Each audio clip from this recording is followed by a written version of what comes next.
Hello, everyone. My name is Greg Irwin. I am Communications Officer at the Jewish Digital Cultural Recovery Project. On behalf of the JDCRP, I welcome you to today's JDCRP Reading Room, which features Professor Kerry Wallach. Professor Wallach today will discuss her research into the art and the life of Rahel Szalit, who was murdered in Auschwitz. As the 80th year since the liberation of Auschwitz-Birkenau comes to a close, Szalit's memory and legacy feel particularly present and urgent. The JDCRP does extensive research into the lives and works of Jewish visual artists who were persecuted during the Nazi era, as well as research into persecuted Jewish art collectors and art dealers. At the JDCRP website, today you can access biographical data on over 1,500 persecuted Jewish artists from 10 countries. The project seeks to ensure that the lives and the legacies of Jewish artists can be recognized, studied, and remembered. We thank the David Berg Foundation, the German Federal Government Commissioner for Culture and Media, the Claims Conference, the Foundation, Remembrance, Responsibility, and Future, and the German Federal Ministry of Finance for the support of that research. So I'm pleased that today's discussion with Professor Wallach will be moderated by two key individuals who have anchored the JDCRP's research into persecuted Jewish artists, Ariella Braunschweig and Dr. Sigalit Meidler-Wachs. Before I hand off to Ariella and Sigalit, please note, we do expect there will be time for a few audience questions at the end of tonight's session. And so to suggest a question for Professor Wallach, please write it in the chat at any time throughout the presentation. Toward the end of our hour together, Ariella and Sigalit will pick a few that they will ask. Now, please, Ariella. It's my great pleasure to introduce you all to Professor Kerry Wallach, a leading scholar of German Jewish literature, culture, and visual history. Kerry Wallach teaches in the German Studies program at the Gettysburg College, where her work explores questions of identity, representation, gender, and modern Jewish experience. She's also the author of Passing Illusions, Jewish Visibility in the Weimar Germany, and the co-editor of German Jewish Studies, Next Generations. But today we're here to discuss her newest publication, Traces of a Jewish Artist, The Lost Life and Work of Rahel Szalit. This is about an artist that she has researched for more than 13 years, well over a decade of dedicated archival and detective work. The book is really beautifully written and deeply thoughtful, a recovery of someone who had been largely forgotten in the post-World War II era and pretty much absent from the canon of Western art history or Jewish history.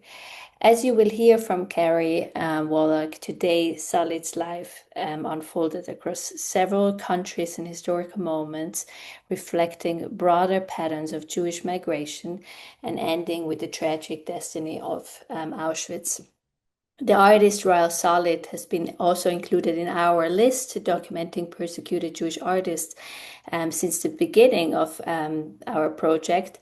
But it really is thanks to Kerry's works that her life and art is now so carefully reconstructed and vividly also brought back into life with this publication. It really is an excellent example of the kind of research that still needs to be done for so many other artists on our list. But now it is my greatest honor to give the screen to Professor Kerry Wallach. And again, thank you so much for being here today with us. Thank you so much. I'm really honored to be here and so delighted to share my work with an international audience interested in, particularly, I think, in questions of material culture and art, and the recovery of that art. All of that is part of the project that I'm working on. So I am really excited to share with you both the story of Rahel Szalit and also my story of recovering her. I think that's there really are sort of two separate stories here that we're interweaving. This is going to serve as a brief introduction to the project, and I'll show you as many images as I can. But I also want to talk to you about sort of what I did that I think is a little bit different or a little bit innovative, partly because Szalit is one of many artists who really didn't leave much of a record, right? So doing this archival work, building up a trove of tiny little details over time, still didn't amount to enough material to write a kind of traditional biography. So, I mean, there's no diary, there's no memoirs, there's a handful of letters. But what we do have a lot of is the works themselves, in some form or another. And I can talk more about that. So for me, the process of writing this was it was a feminist recovery project. It was also thinking about how we can write Szalit back into art history and specifically Jewish art history, which really largely omits European Jewish women artists from the pre-war period. But it was also about thinking about how to tell a story without as much information as we would like. So that question, the question of how do we tell a story in the absence of rich sources like testimonies or diaries or memoirs, because someone was murdered in the Holocaust? How do we confront their sort of legacy without the actual words that they would have given us? So one thing that I'm focused on is the works themselves. But one thing that I'm going to do today is really introduce you to the way that I also created fictional scenes to tell Shalit's story. And I'll read you a couple of those scenes today. And here I'm going to get the slideshow going so that you can see some images while I talk. Okay, there's lots of images.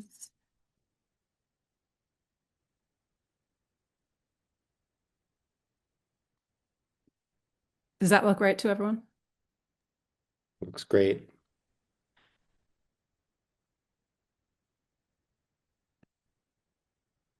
Still good? Yeah. Okay. So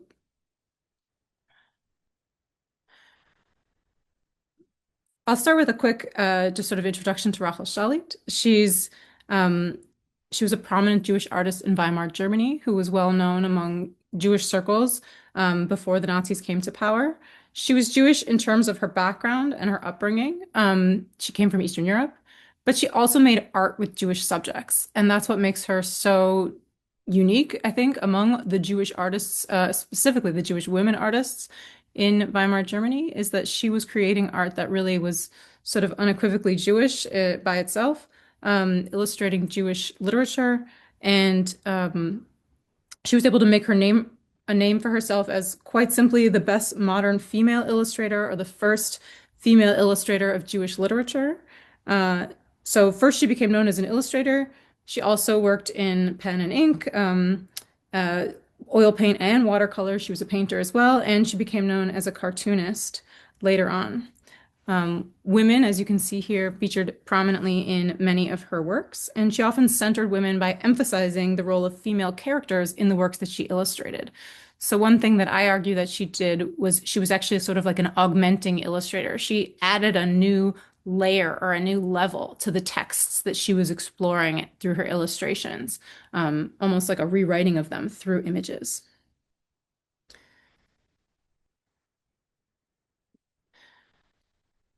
Her story teaches us that exceptional women artists gained access to both mainstream art movements and the Jewish Renaissance by engaging with different media and genres. So because she was able to work in so many different media and because she was willing to move through those mediums at different times in her career when they were sort of more popular or more relevant, she was following these broader cultural trends to meet artistic demands.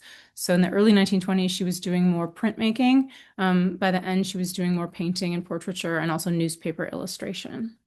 You can see here how her sort of identity shifted over time. And if you're looking for Rahel Szalit works out in the world today, if they're from before 1924, they might say Rahel Szalit Marcos. And if they're from after 1924, they're more likely to say either Rahel Szalit or R. Szalit. That's a signature to look for, just R. Szalit if you're looking at works. My recovery project drew from 35 archives in 7 countries. Szalit lived in most of these countries, not the US and Israel, but the project's divided into 4 parts. I'll try to sort of organize my talk around these parts today, but I want to be mindful of the time and also devote as much time as possible to looking at the works. But One thing that Ariella also hinted at, and that is worth commenting on explicitly, is that Shalit had a very multinational, international um, identity. She identified first and foremost as a Jewish artist, and that's what I call her in the book. It's sort of her own Jewish self-identity, self-identification that plays such a prominent role in some of the only writings of hers that we have. She calls herself like Ich bin eine jüdische Künstlerin, right? She says, I am a Jewish artist, and she also calls herself an Ostjüdin, and she sort of uses that label very proudly rather than as a derogatory label. But she was born in Telš or Telsha in Lithuania. As a child, she moved to Łódź in Poland. Around 1910, she moved to Munich and studied art there, although we're not exactly sure through what channels. When World War I broke out, she was exiled from Germany the first time, went to Austria. There, she got married. That change in citizenship, changing from the citizenship of the Russian Empire, which eventually became Polish citizenship, shifting to the citizenship of her husband. Austrian citizenship allowed her to enter Berlin during World War I in 1916. And Berlin was her chosen home from 1916 to 1933. When the Nazis came to power, she went into exile in Paris. And that's where she lived until she was deported. So um, quite an international presence. And because of this international presence, she also really slips through the cracks. Art history loves to claim artists based on their nationality. But what country does she belong to? Does she belong to Poland, even if she never lived in independent Poland? Does she belong to Germany because she lived there as her chosen home for several decades? Even if she never had German citizenship, it's sort of tricky to figure out where she fits.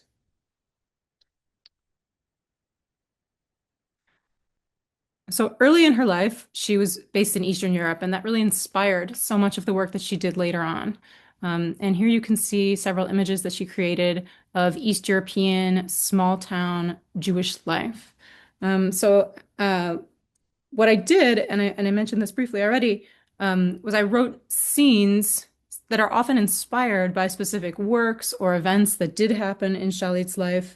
And they're designed to sort of bring her to life for you, almost like a reenactment in a documentary film. So I'm going to read a scene right now that is inspired by the image that you see in the center here, this annual fair, this Jahrmarkt. So Telš, Russian Lithuania, August 1901. With her parents and her younger sister, 13-year-old Rahel Marcos mourns the death of her grandfather, Yankel Marcos. He has died of old age at 85. His wife, Leah, of blessed memory, died a few years earlier. Expenses for Yankel's burial are covered by the Jewish community. Everything takes place in accordance with traditional Jewish custom. The Chevra Kadisha Burial Society recites the proper psalms in a religious ceremony. After the funeral, the family spends 7 days sitting Shiva at home. A large wall clock with weights hanging down marks the hours.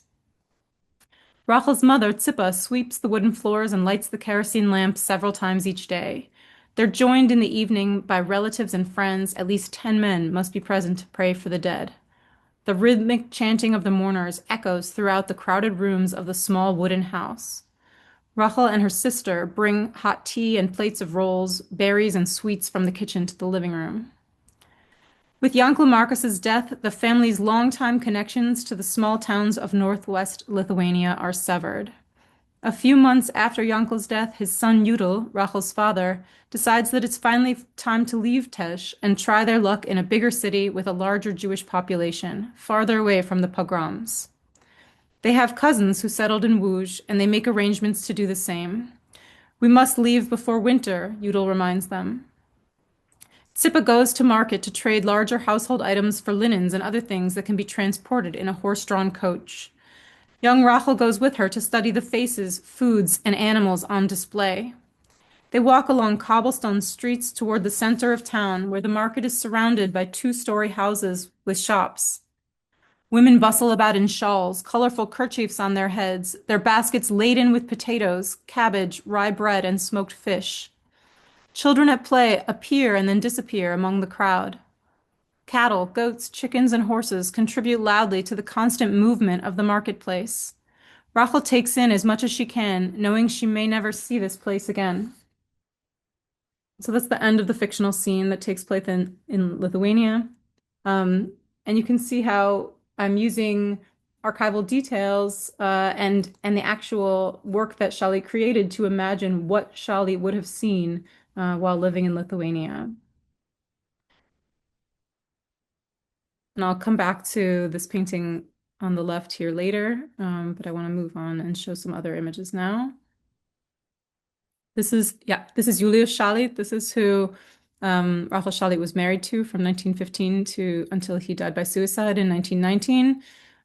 We can speculate a bit about what their relationship might have been like, but we know that they were estranged at the time of his death. And it was after he died that her career in Berlin really took off. She lived in this apartment building near Bayerischer Platz, near the Bavarian quarter of Berlin-Schöneberg, from 1921 until 1933. And she gave lessons in painting and drawing. You can see from the advertisement here on the left that was in a Jewish magazine, sort of advertising to a Jewish clientele that she'd like to give lessons to them in painting and drawing. Szalit was also a fencer. And you can see here just an image of a women's fencing academy. We know she was very involved in fencing while she lived in Berlin. And she also lived quite near a walking distance from the Romanisches Café, where we know she spent time. Szalit was friends with or well acquainted with some of the other Jewish artists who were active in Weimar Berlin, Jakob Steinhardt and Ludwig Meidner, for example. Here are some images that show sort of a cultural exchange between these artists. Szalit drew a drawing an ink drawing in Jakob Steinhardt's guest book, and he did a portrait of her, showing they knew each other, they were engaging with each other. She was attending the salons at his house with other East European Jewish artists and involved in those circles. So I'm going to read one more scene to give you a sense of what Szalit's life was like in early 1920s Berlin. And this is when she had a solo exhibition at the Gutenberg Buchhandlung. And you can see a sort of colorized photograph that includes that exact bookstore here, but also an image on the left here, taken from a magazine that was an advertisement for her exhibition. And this advertisement inspired this scene that I'm about to read. Because we don't have any other images of this exhibition, but we do know sort of from this what some of her images that were shown there. So Berlin-Charlottenburg, October 1922. Solo exhibitions are hard to come by, so Rahel is overjoyed about her first, a small exhibition of her graphic works at the Gutenberg Buchhandlung, a respected bookstore and gallery. It helps that many of her works are literary illustrations. The bookstore's location is perfect, right on the Tauentzienstraße, a busy shopping street near the Kaiser Wilhelm Memorial Church and the KaDeWe department store. This makes it simple to persuade friends and Berlin notables to visit, and this afternoon she takes a short walk with others from the Romanisches Café to the gallery. The exhibition's title is somewhat misleading, Scenes of Jewish Small-Town Life. But there are far more images than just those of Jewish life, and she is proud of all of them. Karl Buchholz, an ambitious young bookstore employee with a charming smile, has helped her select which images to include. He has an eye for display. The final exhibition includes illustrations for works by Dostoevsky, Tolstoy, Dickens, and Daudet. The Jewish scenes are of Zangwill's The King of Schnorrers, tales of Reb Nachman of Breslov, and children's stories by Martin Buber. The exhibition is written up in major papers. Reviewers praise her original perspective. They see her as a skilled artist with a spirited temperament and sense of humor. She's pleased with the reviews. They see her for who she is. Rahel is not too disappointed when only 2 people inquire about purchasing her prints. This is a crazy time. Bread is so expensive, one must use stamps to buy the cheaper rationed amounts. The only ones who can afford luxuries like art are rich or foreign collectors. Right now, it's more important that people know her work.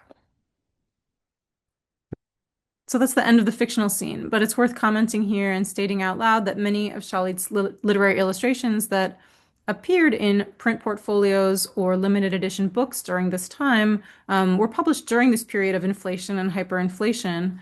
And this was a time when both art and books were prized for their ability to retain value even in tumultuous markets. So people were buying some of Szalit's prints perhaps as a way of maintaining something stable during a time of volatility in terms of currency.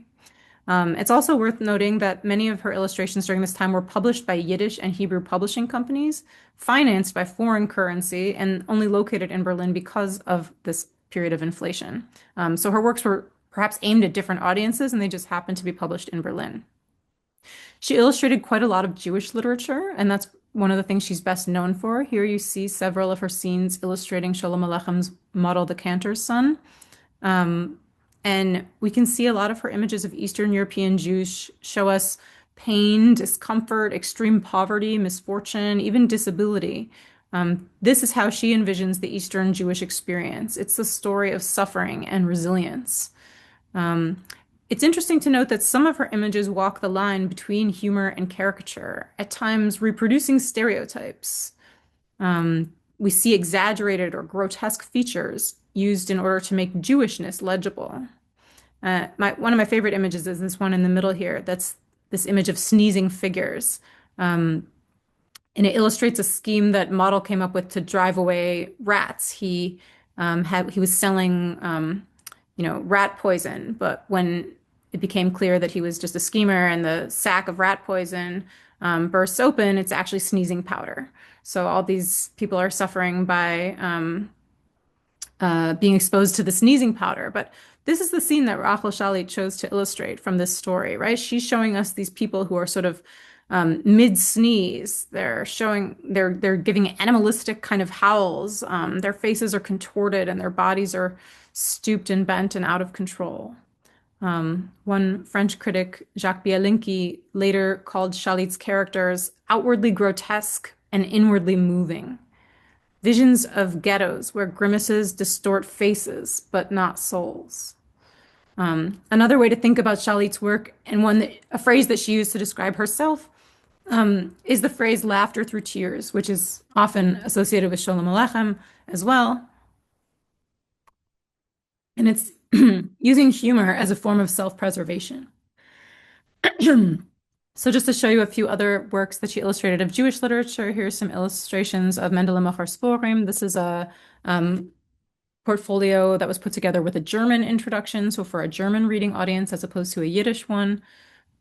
A children's book by Bialik that was published on the occasion of his 50th birthday in 1923. Szalit didn't do the colorful illustrations, but she did the two prints that you see here in the middle and on the right.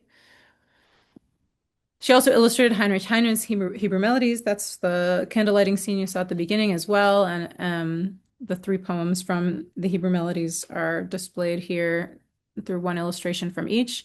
The image on the left here is the only illustration, the only image of Szalit's that I know of that I believe depicts the interior of a synagogue. Szalit also illustrated world literature, and there's so much to say about this, and I'm going to give it absolutely no time right now. But she illustrated Dostoevsky, Tolstoy, Tillier, Dickens, and I even have some of those originals to show you after if you're interested. For example, the Dickens is this beautiful leather-bound, sort of gold-trimmed, really, really gorgeous collector's edition that was meant to be, held in the hands of someone looking to own something special. And from 1923, right in the heart of hyperinflation. Okay, by the end of the Weimar period, Szalit was taking more risks, doing more sort of illustrations that appeared in newspapers as opposed to literary illustrations. So here you see several of those. She also illustrated Jewish newspapers, and here you can see oftentimes really focused on quite most explicitly Jewish subjects, Jewish holidays, Purim, Passover, Yom Kippur, Hanukkah, really exploring the sort of intricacies of the Jewish experience through her drawings. Two of these were stories that she wrote herself, so she was also an author in a way.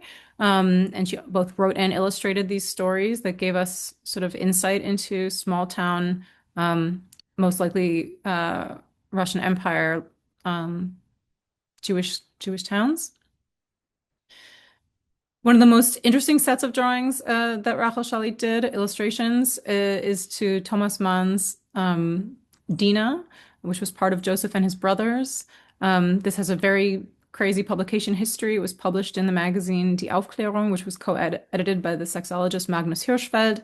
I'm not going to go into detail on this here, but it's really quite extraordinary. And these were drawings that were completely unknown for almost 100 years, just sort of lost, forgotten about. She never talked about them in anything she wrote, so they aren't normally associated with her. Some more illustrations of women, images of women that appeared in many different locations. The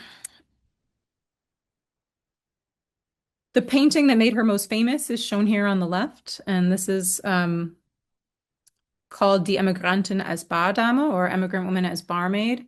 It was part of this exhibition, Die Frau von heute, the Woman of Today, from 1929, where she was exhibiting with the Association of Women Artists in Berlin, the Verein der Berliner Künstlerinnen, and I had a chance to meet with that group last summer, so that was really exciting.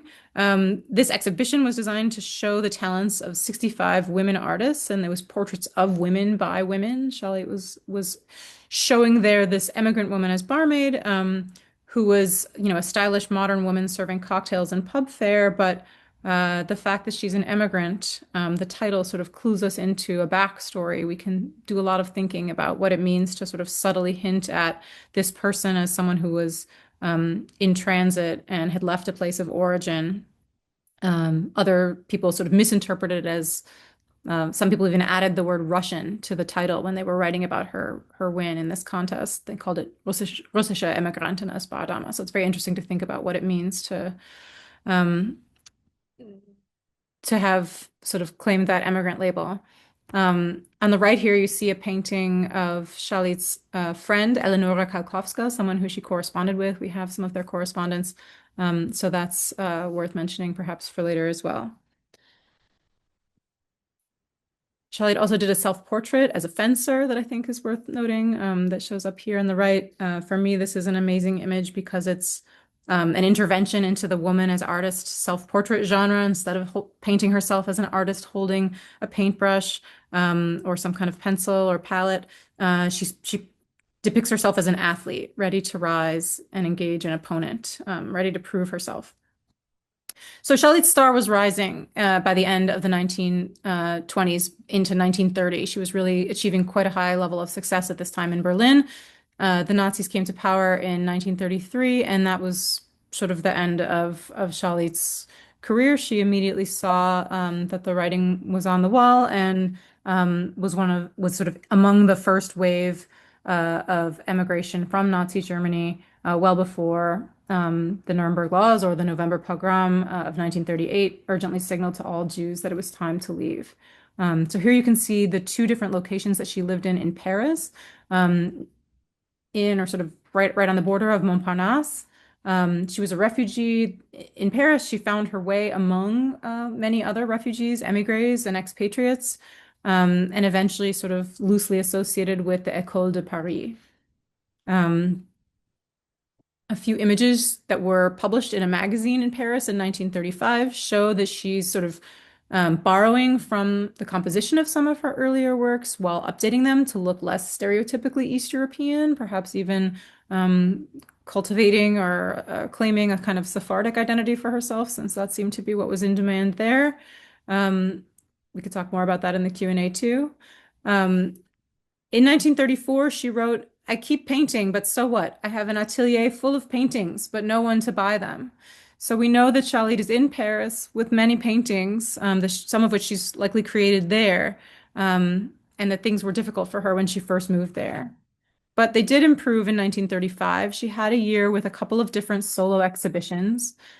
She exhibited in the Galerie Zborowski, which is he had died in 1932, so she wasn't associating with him personally at that moment, but rather his gallery. He was an art dealer and patron of Modigliani and Soutine. So she's sort of in these East European Jewish affiliated circles in Paris. She also joined the Free German Artists League, which was an act of resistance in a way in 1938 that was designed to sort of counter the degenerate art exhibition that had premiered in Munich the year before. And she's exhibiting in exhibitions of Jewish art all the way through June 1939, and really involved in Jewish scenes in Paris, doing her best to make a life for herself there. We know that she tried to escape to Switzerland, or she looked into it, but wasn't able to pursue that. But if I have enough time, I'm going to read you a scene now from that takes place in 1942, where she's still in Paris, and this is sort of written right before her arrest, a couple weeks before.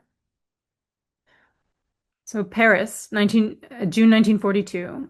Rahel sits at a table near the window of her tiny wartime apartment overlooking a courtyard. She writes a letter to her sister, Shana Michle, who has been confined to the Łódź ghetto in Poland for over 2 years. Dearest sister, I hope these words reach you. It has been many months since I've heard from you. I hope you are all managing and do not starve. How is Herchik? It's hard to believe that I am still here. Things are only getting worse in Paris. Food is in short supply, even with ration cards. I rarely go out now. Many friends have been arrested. No foreigners are safe anywhere. But I'm stuck here. There's nowhere else to go. I'm too old to risk travel without the right papers, and to get a visa is near impossible. I tried to get one for Switzerland, but that is out of the question now. I want to paint, but cannot focus. All of life is a war. I cling to the hope that we will make it through to the other side. Please give the children big hugs from me. With loving greetings, your Rahel. Here in Paris, Rahel has recently sewn a yellow star with the word Juif to the left side of her warm sweater and her worn gray coat. An unfinished watercolor painting of a woman and horse in the countryside sits atop a pile of artwork in the apartment's main room. Outside, the streets are strangely quiet. Several French policemen are stationed at a major intersection just a block away. Rahel peers out from behind her curtain and catches a glimpse of an arrest. Despite the frequency of these arrests, each one is shocking and chills her.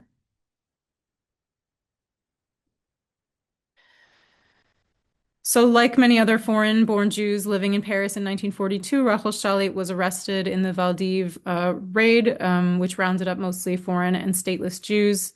The story goes that her studio was plundered after she was arrested, and this is where it gets really interesting. We don't have a lot of details about this, but we know that most of her paintings, we know she had a studio full of paintings, so where did they go? Most of them have sort of gone missing. That is the answer. And the act of plundering the studio might have been the moment where they were dispersed. Szalit herself was held at the internment camp at Drancy for 5 weeks before she was deported on the 19th of August in 1942. And we know that she died either in the gas chambers of Auschwitz-Birkenau upon arrival, or perhaps en route because she was never registered as a prisoner there. So her death either on the way to or at Auschwitz-Birkenau is the same fate that many others from who were arrested in France and Paris at this time suffered. But the story that I'm telling you doesn't end with Szalit's death. It's many of the artworks sort of disappeared at this time, and Szalit's kind of fallen into obscurity. But what's becoming really interesting is that in looking into her, when I first started doing this research back in 2008 or so, there was only one known painting of Rahel Szalit's that anyone could show you a color image of. Now there are three. Three is more than one. But there's only 3 known paintings that I can point you to today of Szalit's. There are many other images of paintings that I've shown you today. Most of the images were in black and white, right? So we have photographs of the paintings. We know that they were made. Some of them were reproduced in magazines. So the hope is that many of these paintings, many of these artworks are still out there. Many of them could have been plundered or taken or even, sold prior to 1942, right? And maybe they're in someone's family attic or basement. Maybe they're in France. Maybe they're in Israel. Maybe they're in Germany. Those I think are the likeliest places. I suppose there could be some maybe in Poland. Um, but in answering the question that I was asked to consider in talking to you all today and to this group, who does Shalit's artworks belong to? This is a really tricky one, and I can talk more in the Q&A about the specific um, artworks that you see here. One thing that I tried to consider was, might there be family connections? Shelley did not have any children. Who would be her heirs? I was able to reach out to um, one of her nephew's sons who lives in Israel and talk to him. He was the one who told me that she tried to escape to Israel, excuse me, to Switzerland, while she was sort of trapped in France. He was the only person in her sister's family who survived the Holocaust. The nephew, not the son.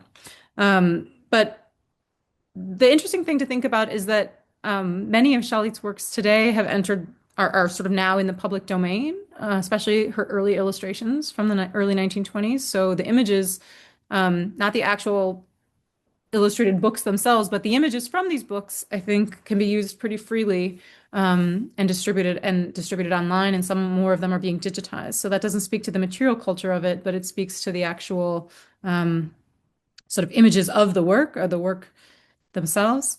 But what I can show you also is some other works that have resurfaced since I published the book. And I think that's the story that is still developing, still unfolding. Because uh, because I wrote a book about Szalit, people keep reaching out to me to tell me that they have works by Szalit or that they are acquiring them. So it was the Jewish Museum Berlin who acquired her original Zangwill illustrations that went up for auction in 2023.